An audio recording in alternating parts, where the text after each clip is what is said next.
ఆంధ్రప్రదేశ్ తెలంగాణ రాష్ట్రంలో మిర్చి పండించిన రైతుల యొక్క వ్యధ ఎవరు పట్టించుకునే నాదుడే లేడు. వాళ్ళ పరిస్థితి అయోమయం, గందరగోళం, అగమ్య గోచరంగా ఉంది.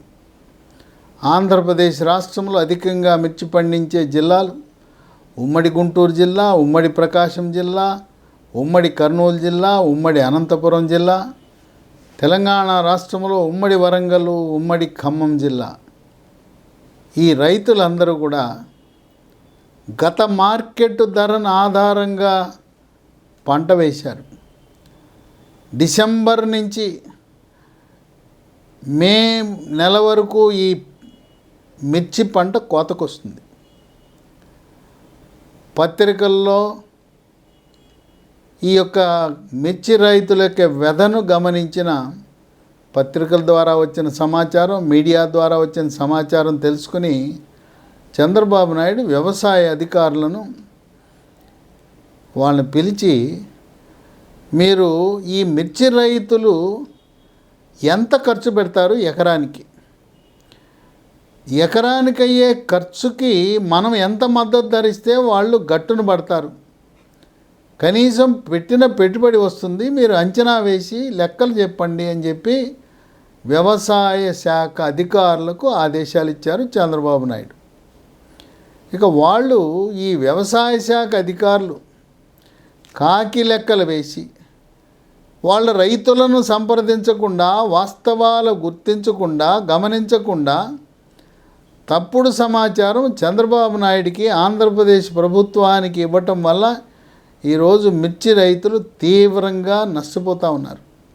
చంద్రబాబు నాయుడు ఆలోచన ఏంటంటే, ఈ వ్యవసాయ శాఖ ఇచ్చిన ఖర్చుల ఆధారంగా కేంద్ర వ్యవసాయ శాఖకు, ఆ కేంద్ర వ్యవసాయ శాఖ మంత్రితో మాట్లాడటము, ఈ నివేదికను పంపి మద్దతు ధరను తదనుగుణంగా నిర్ణయించే విధంగా కేంద్ర ప్రభుత్వంపై ఒత్తిడి తేవాలనే ఆలోచనలో చంద్రబాబు నాయుడు ఉన్నాడు. వీళ్ళేమో తెలిసి తెలవని పరిజ్ఞానంతో క్షేత్రస్థాయికి వెళ్లకుండా ఆఫీసుల్లో కూర్చుని తప్పుడు లెక్కలతో ముఖ్యమంత్రి చంద్రబాబు నాయుడిని తప్పుదారి పట్టించాడని చెప్పి మిర్చి రైతులు వాపోతున్నారు. లెక్కలు, వాస్తవ లెక్కలోకి వెళ్తే మొట్టమొదటిది విత్తనాలు. 10 గ్రాముల ప్యాకెట్లు 12 కావాలి.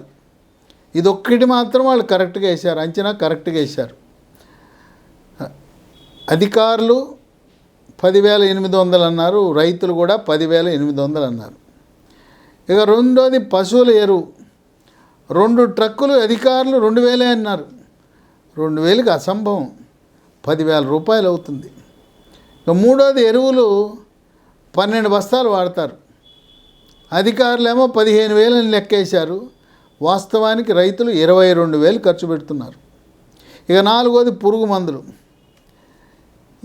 మరి వ్యవసాయ శాఖ అధికారులకు తెలిసి రాశారా, తెలవక రాశారా? వాళ్ళు 17,500 ఖర్చు అన్నారు పురుగు మందులకి. వాస్తవానికి 70,000 రూపాయలు ఖర్చు అవుతుంది. ఎందుకంటే ఇప్పుడు కొత్త ఈ బ్యాక్టీరియా, వైరస్ రంగప్రవేశం చేసినాయి. ఈ జెమినీ వైరస్, నల్ల తామర, ఇటువంటి తెగుళ్ళు రావటం వల్ల విపరీతంగా ఈ పురుగు మందులపై ఖర్చు పెరిగిపోయింది. ఇక 5 కోత ఖర్చు. సగటున ఎకరానికి 20 క్వింటాలు పండుతాయి. ఈ కోత ఖర్చులు ఈ అధికారులు 35,000 వేశారు. 20 క్వింటాల కంటే 35,000. రైతులు చెప్పే లెక్క 1,20,000 అవుతాయి అన్నారు. ఇక నారు పెంచడానికి, నాట్లు వేయటానికి, కలుపు తీయటానికి, నీటి తడికి వ్యవసాయ అధికారులు 8,000 అన్నారు. రైతులు ఇచ్చిన లెక్క 20,000. ఇక మనం పెట్టుబడి మీద వడ్డీ 5%. వాళ్ళేమో అధికారులు 4,000 అన్నారు, రైతులు 12,000 అవుతుందన్నారు. ఇక కౌలు విషయంలో మాత్రం అధికారులు, రైతులు ఏకీభవించారు. ఎకరానికి కౌలుకు తీసుకుంటే 30,000 రూపాయలు. ఇది రైతులు అధికారులు కూడా ఏకీభవించారు 30,000 అని. ఇప్పుడు రైతు ఆరుగాలము కష్టించి కుటుంబ సమేతంగా పొలంలో పండిస్తూ ఉంటాడు. 110 రోజులు పనిచేస్తారు కుటుంబ సమేతంగా. ఒక్కొక్కరికి 275 రూపాయల చొప్పున లెక్కేసిన కూలి, రైతు తను సొంతంగా చేసిన పని కూలి లెక్కేస్తే అధికారులు 30,000 వేశారు అంచనా. రైతులు మా కుటుంబం చేసే కూలి 50,000 ఉంటుందని చెప్పారు. మొత్తం ఖర్చు అధికారుల అంచనా 1,55,000. రైతులు చెప్పేది ఎకరానికి 3,50,000 అవుతుందని. ఇప్పుడు క్వింటాల్కి మద్దతు ధర అధికారులు ప్రతిపాదించింది 12,000 సరిపోతుందన్నారు. 12,000 ఇస్తేనంట దాంట్లో కౌలుకు కూడా సరిపోతుంది, కొద్దిగా మిగులుతుంది కూడా అని వాళ్ళు అంచనా వేశారు. రైతులు మాత్రం 12,000 ఉంటే మాకు ఆత్మహత్యలే శరణ్యం, కనీసం 15,000 ఉంటే మీరు పెట్టిన పెట్టుబడి వస్తుంది, మాకేం మిగలదు. ఇప్పటికే తెలంగాణ రాష్ట్రంలో అక్కడ కాంగ్రెస్ ప్రభుత్వము రేవంత్ రెడ్డి నవంబర్ నెలలో గెలిచి ముఖ్యమంత్రి అయిన తర్వాత సంవత్సర కాలంలో తెలంగాణ రాష్ట్రంలో 400 మంది రైతులు ఆత్మహత్యలు చేసుకున్నారు. ఇక మాకే వేరే మార్గం లేదు. ఇప్పటికే కొంతమంది మిర్చి రైతులు ఆత్మహత్యలు చేసుకోవడం ప్రారంభించారు. ఈ విధంగా పొంతనలేని లెక్కలు వ్యవసాయ అధికారులు ప్రభుత్వానికి, చంద్రబాబు నాయుడికి ఇవ్వటం వల్ల ఎంతో నష్టపోతున్నామని మిర్చి రైతులు వాపోతున్నారు. క్వింటాల్కి కోతకి గ్రేడింగ్కి ఒక క్వింటాల్కి 10 మంది కూలీలు అవసరం. వాళ్ళు 9 గంటలకు వస్తారు, 5 గంటల దాకా ఉంటారు, కూలీ 500 రూపాయలు. అంటే క్వింటాల్కి కూలీ రూపాన 5,000 ఖర్చు అవుతుంది. ఆ విధంగా రైతు అక్కడుండే కూలీలకు ఉపాధి కల్పిస్తున్నాడు. ఇక వీళ్ళను కూలీలను ఆటోలో తీసుకురావాలి.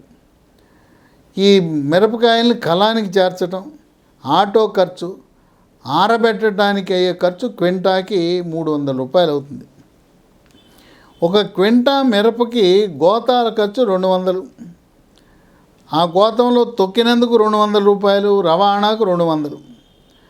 ఇక మార్కెట్ యార్డు, ఆసియాలో అతిపెద్ద మార్కెట్ ఎక్కడుందంటే గుంటూరులో ఉంది.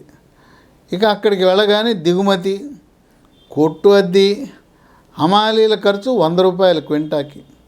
ఇక కమిషన్ ఏజెంటు తప్పదు 500 రూపాయలు ఇవ్వాలి. మొత్తం వెరసి మార్కెట్కి వెళ్ళిన తర్వాత ఖర్చు క్వింటాల్కి 1,200 రూపాయలు. ఈ విధంగా రైతులు పూర్తిగా నష్టపోతున్నారని చెప్పి వాపోతున్నారు. ఇటువంటి సమయంలో మనకి అక్కడ తెలంగాణలో కరీంనగర్, నిజామాబాద్ జిల్లాలో పసుపు అధికంగా పండిస్తారు. పసుపు ధర కూడా ఇదే విధంగా సంక్షోభంలో పడినప్పుడు అక్కడ రైతులు పసుపు బోర్డు, జాతీయ పసుపు బోర్డు పెట్టాలని డిమాండ్తో ముందుకొచ్చారు. 2014 ఎన్నికల సందర్భంలో నిజామాబాద్ ఎంపీగా పోటీ చేసిన ధర్మపురి అరవింద్, నన్ను గెలిపించండి, బీజేపీ కమలాన్ని గెలిపించండి, మీకు జాతీయ పసుపు బోర్డు వచ్చి మీ కష్టాలు తీరుస్తానని చెప్పి హామీ ఇచ్చాడు. హామీ ఇచ్చి ఆయన ఎవరి మీద మొట్టమొదటిసారి రాజకీయాల కొత్త కేసీఆర్ కుమార్తె కవిత మీద పోటీ చేస్తే కవిత ఘోర పరాజయం. అంటే పసుపు రైతుల దెబ్బకు కవిత అడ్రస్ లేకుండా పోయింది. ఆయన ఇచ్చిన హామీ ప్రకారం ప్రధానమంత్రి మోదీని ఒప్పించి నిజామాబాద్లో జాతీయ పసుపు బోర్డును ఏర్పాటు చేశారు. అంతకుముందు ఇది పసుపు కూడా సుగంధ ద్రవ్యాల బోర్డులో ఉండేది. ఆ విధంగా ఈ రోజున పసుపు రైతులు ఎంతో ఆనందంగా ఉన్నారు. పసుపు బోర్డు ఉంటే, జాతీయ పసుపు బోర్డు, అక్కడ కొత్త వంగడాలు, అధిక దిగుబడినిచ్చే వంగడాలు పరిశోధనలు జరుగుతాయి. అట్లాగే స్వదేశంలోనూ విదేశంలోనూ ఈ మార్కెటింగ్ సదుపాయాలు ఉంటాయి. రైతులు నష్టపోకుండా తక్కువ ఎరువులు, ఎక్కువ పురుగు మందులు లేకుండా సమతుల్యంతో సాగు చేసే విధంగా శాస్త్రవేత్తలు ఎప్పటికప్పుడు సలహాలు, సూచనలు ఇవ్వటం. ఆ విధంగా ఇప్పుడు ఈ మిర్చి రైతులు కోరుకునేది ఏంటంటే, మాకు కూడా జాతీయ మిర్చి బోర్డు, దాన్ని గుంటూరులో ఆసియాలో అతిపెద్ద మార్కెట్ ఉంది కనుక అక్కడే పెట్టండి. తెలంగాణలో కూడా మాకు ఎటువంటి అభ్యంతరం లేదు, గుంటూరుకి మేము తెచ్చి ఖమ్మం జిల్లా, ఉమ్మడి ఖమ్మం, ఉమ్మడి వరంగల్ మేము తెచ్చి ఇక్కడ అమ్ముకుంటామని చెప్పి వాళ్ళు కూడా సిద్ధంగా ఉన్నారు. దీనికి గుంటూరు లోక్సభ సభ్యుడు, ప్రస్తుతము కేంద్ర గ్రామీణాభివృద్ధి శాఖ మంత్రిగా ఉన్న డాక్టర్ పెమ్మసాని చంద్రశేఖర్ను వాళ్ళు విన్నవించుకుంటున్నారు. అయ్యా, మీ నియోజకవర్గంలో, మీ గుంటూరు నియోజకవర్గంలో మేము నష్టపోతున్నాం, మీరు మంత్రి అయ్యారు, చొరవ తీసుకుని అక్కడ నిజామాబాద్లో ఏ విధంగా ధర్మపురి అరవింద్ జాతీయ పసుపు బోర్డుని ఆయన సాధించాడో ఇది నేటి అవసరము. జాతీయ మిర్చి బోర్డు, జాతీయ నేషనల్ చిల్లీ బోర్డుని గుంటూరులో ఏర్పరచాలని మిర్చి రైతులు కోరుకుంటున్నారు. ఇప్పుడు ఇది సుగంధ ద్రవ్యాల బోర్డు, స్పైసీస్ బోర్డు కేరళ రాష్ట్రంలో కొచ్చిలో హెడ్ క్వార్టర్స్గా ఉంది. గుంటూరులో ఈ సుగంధ ద్రవ్యాల బోర్డుకు ఒక ప్రాంతీయ ల్యాబొరేటరీ ఉంది, కార్యాలయం ఉంది. గుంటూరుతో పాటు ముంబై, చెన్నై, ఢిల్లీలో కూడా ప్రాంతీయ కార్యాలయాలు ఉన్నాయి. జాతీయ మిర్చి బోర్డుని గుంటూరులో స్థాపిస్తే తెలంగాణ ప్రాంతంలో కూడా వరంగల్లో కానీ ఖమ్మంలో కానీ ఒక ప్రాంతీయ కార్యాలయాన్ని, అలాగే ఇతర రాష్ట్రాల్లో ఎక్కడైతే మిర్చి బాగా సాగు అవుతుందో అక్కడ కూడా ప్రాంతీయ కార్యాలయాలు ఏర్పరచొచ్చనే ఆలోచన ఉంది.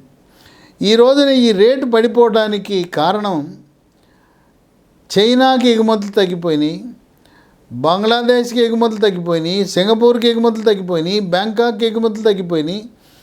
స్వదేశీ మార్కెట్లో డిమాండ్ తగ్గటం వల్ల ఇప్పటికే కోల్డ్ స్టోరేజ్లో గత సంవత్సరం వ్యాపారులు కొనుగోలు చేసిన సరుకు బయటికి రాలా. అంటే కోల్డ్ స్టోరేజ్లన్నీ నిండుగా ఉన్నాయి. వాళ్ళు కూడా తీవ్రమైన నష్టాలను చవిచూసే పరిస్థితి ఉంది. ఏ వ్యాపారులు రేట్లు పెరుగుతాయని చెప్పి రైతుల దగ్గర కొనుక్కొని గుంటూరు చుట్టుపక్కల ఉండే అన్ని కోల్డ్ స్టోరేజ్లు నిండా ఉన్నాయి, ఎక్కడా ఖాళీ కూడా లేవు. ఇప్పుడు 20 క్వింటాలు ఎకరానికి పండినా దాంట్లో 4 నుంచి 5 క్వింటాలు తాలు వస్తుంది. ఈ తాలు ఖరీదు సగటున 4,000 రూపాయల కంటే ఎక్కువ ఉండదు. అంటే ఉపయోగపడే మిరప 15 కిలోలే. ఈ విధంగా ఈ తాలు విషయంలో కూడా సరైన అంచనా వేయక వ్యవసాయ శాఖ అధికారులు మాకు తీవ్రమైన నష్టం కలిగేలా ప్రభుత్వాన్ని తప్పుదారి పట్టిస్తున్నారని చంద్రబాబు నాయుడు మళ్ళీ పునఃసమీక్ష చేసి వాస్తవ పరిస్థితులను తెలుసుకుని కేంద్రానికి కనీస మద్దతు ధర క్వింటాల్కి 15,000 రూపాయలు వచ్చే విధంగా తగు చర్యలు తీసుకోవాలని మిర్చి రైతులు వాపోతున్నారు. కోత అనంతరం అయ్యే ఖర్చులు ఈ అధికారులు క్వింటాకు 1,750 రూపాయలు వేశారు. అది వాస్తవానికి కోత అనంతరం క్వింటాల్కి 6,000 రూపాయలు ఖర్చు అవుతుందని చెప్పి రైతులు వాపోతున్నారు.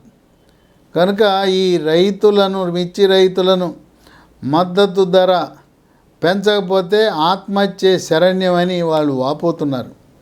ఇంకోటి ఏంటంటే ఆంధ్రప్రదేశ్ రాష్ట్రంలో మార్కెట్ స్థిరీకరణ నిధి అని ఉంది.